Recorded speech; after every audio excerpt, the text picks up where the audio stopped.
I have made $147,000 in profit with the Pro Firm in last 2 years. I received dozens of payouts from funding talent, dozens of payouts from my forex fund, and over $60,000 payout from the funded trader program, and I have shared every single payout proof on this YouTube channel. So in this video I have decided that I will be sharing my trading strategy that has made me 6 figures from trading in the last couple of years, and I will be breaking down exact steps that you need to know about my trading strategy. But just before we do that, if you are new to the channel, consider hitting the subscribe button and turn on the notification bell, and do not forget to join my free Telegram community from the link in description regarding prop firms. I have very recently started a new Telegram group where you can ask me and my team any question regarding prop firm, and you can join that from the link in description. So let's deep dive into today's video and have a look at what trading strategy that I use to make money with the prop firms that has made me over $147,000 in payout. So the very first step that you need to understand that we will be starting our analysis from the higher time frame. In this example of New Zealand US dollar pair, we are gonna use daily time frame. That's the live trade that I did. I'm gonna show you one trade example that I did last week. So that's the daily time frame that we have opened. Now on the daily time frame, the market trend is going for the downside. From this point forward, market kept going until it reached this price level and it started to bounce back. When it was bouncing back, we just need to wait until market bounce back to a major support and resistance level. When market is going down, that means it is breaking the supports and creating lower lows. And if we look to the left, there was this big support level that market very recently broke to create a new lower low. So we needed to make sure market is gonna come back to bounce at this level. So I waited until market came back to this level. Now that's the analysis that I do on daily time frame. First, identify the overall trend of the market and then find the major support and resistance area on the daily time frame to where we can go after bouncing back from making lower low or higher high, and we can expect possible rejections. After I complete the analysis on daily time frame, the next step is to go down to 4-hour time frame. On the 4-hour time frame, that was the key support level on the daily, which we can see from here, and it's obvious that market bounced back previously on this area several times, and we have our lower low right at this level. It is obvious for us that when market broke this key support level from where it bounced back several times before and it went up, this time when it came, it could not really go up, and sellers, they took control, broke the key support level and ended up creating a lower low. When they created a lower low, our objective is that we just need to make sure that we're gonna wait until market comes back in this zone. When it's gonna come back, it should come in a proper correction movement. Now to help you understand what is the correction movement, let's say that we have this support level and market, it breaks this level. When it breaks this level, there needs to be a strong momentum and market ends up creating a lower low. Now this is our lower low and that's the key support level, and we have this strong momentum to the sell side, the movement which broke the key support level. After that, when market will start to come up back in this zone of support level, we need to come up with a struggle. We need to go up, come down, go up, make a higher high, go down, make a higher low, go up, make a higher high, go down, make a lower low. That's how we should be coming, and right after we reach at this level, which is our key support level, we should have a strong rejection to the down. That's something we need on 4-hour time frame. This is the market structure that we are gonna be needing on the 4-hour time frame. Now looking at this market structure, we had this strong sellers movement that broke the previous key support level. When market started to bounce back in the zone of key support level, look how it is bouncing. It is trying to go up, but it is failing. Market is trying its way to go up, creating small higher highs and higher lows. At the time when it reached at that key support level, look at the momentum from the sellers. They are showing that they are in control.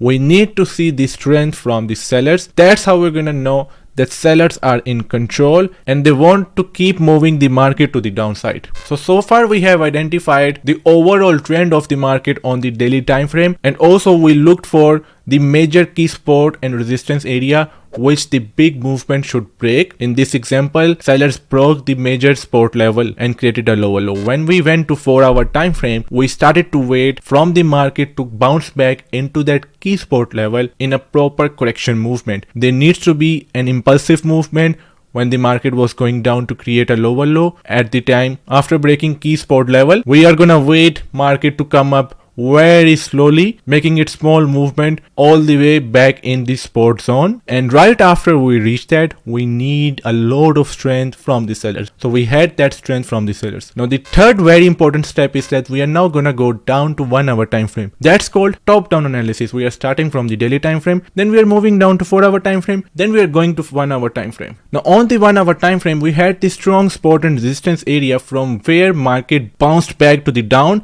That was the area where we were waiting on the 4 hour from the buyers to come, have some rejection and sellers to show their strength. Right after that, they literally went back in the zone from where they started to make a pullback. They are now in the lower low areas, so we are not going to be taking a trade. So now we are on the 1 hour time frame, and that's the key support level from where market bounced back and sellers took control to make the movement to the down, and they literally make the movement towards the lower low area. Now it's obvious that we are not going to be taking the trade from the lower low area, because we always need to sell high and buy low. So what we are going to do, as the overall trend is for the sell side, we're only going to be focusing on the sell side. Trading is all about having patience. If you have enough patience, you can wait for the right opportunity, then you are definitely going to be making a lot of money. You have to have that discipline. You have to wait until market shows you a proper trading opportunity. According to your trading plan, you get the higher price to sell and lower price to buy. Then and only then you should be looking to take the trade. So now our goal is that on the 1 hour time frame, let's wait until market goes back into that support level. However, we're not just gonna be waiting until it goes back. We again need a correction. Now we know that impulsive movement is that when market makes a strong movement and there is a lot of strength from the sellers, and there is a lot of strength. So we have lot of strength from the sellers. Market made a strong impulsive movement. Now from where it started from this point level. So we're going to mark that level. We're going to mark the level from where the market started, and I'm going to show you how it's going to come up in a real market price action. So it's coming up. You can see market is going up and going down. It's making higher high, then higher low, then higher high, then higher low, higher high and higher low. We needed this movement. The buyer's movement have to be very struggling as compared to the seller's movement, because we are looking to sell, so we need strength from the sellers. We are on the 1 hour time frame. That's our third time frame where we are looking for the last movement from the buyers. So what we need to do, we just need to wait until market comes back to the exact level from where sellers started to drop. And as soon as they reached at that level, look, we started to have the rejections. Now at the time when we started to have the rejections, we are gonna go to our final phase. We have to go to 15-minute time frame. We started from daily, now we are at 15-minute time frame. Daily time frame analysis done, 4 hour time frame analysis done, 1 hour time frame analysis done. On the 1 hour, we just needed to wait market to come back to the level from where the sellers started when they reached that key support level. As soon as they came to that level, they started to show some rejections. Now the next step, go down to 15-minute time frame, because now it is our time to take the trade. Look for the potential opportunity, place your stop loss, plan your entries, plan your exit as well. So if we go down to 15-minute time frame, that's the movement on 15 minute. Now what you see, we see market, it was going up, and it was going up in a proper higher high and higher low sequence. Market was making higher high, then higher low, then higher high, then higher low, higher high, higher low, small higher high, small higher low. Then again it made a higher high, but it failed to create a higher low. Instead, it went into the down direction and it ended up making lower low. That's what we need. For the buy, we are only going to be considering market in the buyer zone, buyer's trend, when there are higher high and higher low sequence.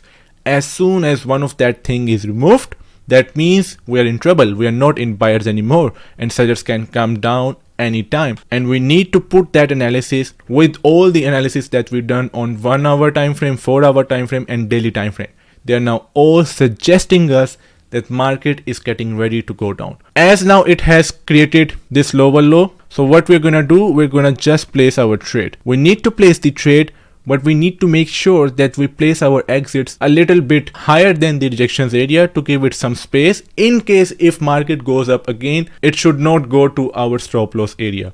And our target is going to be the lower lows. And the lower lows are here on the 1 hour and 4 hour. And the lower lows are here from the daily time frame. So this is going to be more than 3.3 risk to reward ratio trade, and I made exactly 3.2 R from this trade.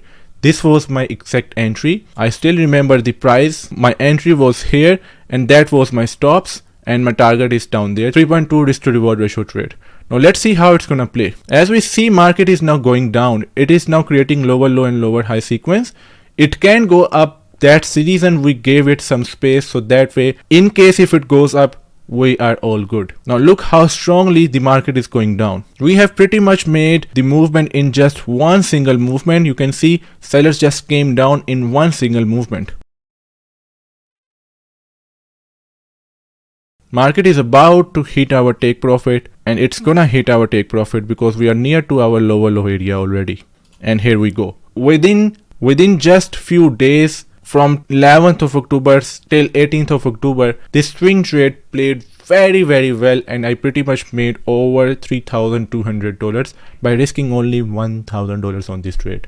So you have to start your analysis from the daily time frame. That's what I do. I find the overall trend, also the major support and resistance area, wait for the market to make lower low in case of sellers, and wait for the market to make higher high in case of buyers. Then I go down to 4-hour time frame. I start to wait and see how market is coming back to that key support level in case of sellers. Once there is enough struggle from the buyers, in case of the seller example, when they will be making a pullback back to the support zone, I wait to see from the market to make a strong sellers movement. When it is done, then I go down to 1-hour time frame and I do the same thing that I did on daily and 4-hour. I wait from the buyers now to make another struggling movement, but to the point from where it stopped, and sellers took control after they reached key support level. Once market makes a movement towards that level, then next thing, wait for the rejection. Right after the rejection, go down to 15-minute time frame and see market has shifted from higher high high low sequence to lower low and lower high sequence. Right after that, just take the trade. Place your stop loss above the rejections and your target at the lower low in case of sellers. And for the buyers, you can invert that and you can literally just wait until market will stop making lower low and lower high and it starts making higher high and higher low on 15-minute time frame. Then you take the buy, put your stops below the rejections and your target at higher high. That's my simple strategy that I use to trade on my funded accounts and also trade on my challenges. So let me know what do you think about this strategy, and let me know if you got any value out of this video. So that's it from this video, guys. Thank you so much for watching until the end. I will see you guys in the next video. Bye for now.